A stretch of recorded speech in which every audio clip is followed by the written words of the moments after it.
కూటమి ప్రభుత్వం ఆంధ్రప్రదేశ్ రోడ్డు రవాణా సంస్థ ఆధ్వర్యంలో దివ్యాంగుల శక్తి పథకం ప్రారంభించింది. ఈ కార్యక్రమంలో భాగంగా పిఠాపురం ఆర్టీసీ కాంప్లెక్స్ లో కూటమి నాయకులు దివ్యాంగుల ఉచిత బస్సు కార్యక్రమాన్ని ప్రారంభించారు. ఈ కార్యక్రమానికి ముఖ్య అతిథులుగా DCCB bank chairman Tummala Ramaswamy, మాజీ MLA Pendem Dorababu, Janasena 5 men committee సభ్యుడు ఓదూరి కిషోర్, పిఠాపురం తెలుగుదేశం పార్టీ పట్టణ అధ్యక్షుడు బొజ్జ సతీష్, భారతీయ జనతా పార్టీ పట్టణ అధ్యక్షుడు ఓలేటి వెంకటేశ్వరరావు హాజరయ్యారు. ముందుగా రామస్వామి, దొరబాబు, ఓదూరి కిషోర్ చేతుల మీదుగా రిబ్బన్ కట్ చేసి బస్సును ప్రారంభించారు. ఈ విధంగా తెలుగుదేశం పార్టీ పట్టణ అధ్యక్షుడు బొజ్జ సతీష్ మరొక దివ్యాంగుల ఉచిత బస్సును ప్రారంభించారు. అనంతరం పెండెం దొరబాబు, తుమ్మల రామస్వామి, ఓదూరి కిషోర్లు జెండా ఊపి బస్సును ప్రారంభించారు. ఈ సందర్భంగా తుమ్మల రామస్వామి మీడియాతో మాట్లాడారు.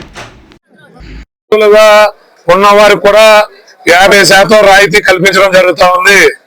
ఈ రోజు పిఠాపురం నియోజకవర్గంలో పవన్ కళ్యాణ్ గారు ప్రాతినిధ్యం వహిస్తున్నటువంటి ఈ నియోజకవర్గంలో 5,000 అంటే సుమారు 6,000 మంది ఈ పథకం ద్వారా లబ్ధి పొందుతా ఉన్నారు.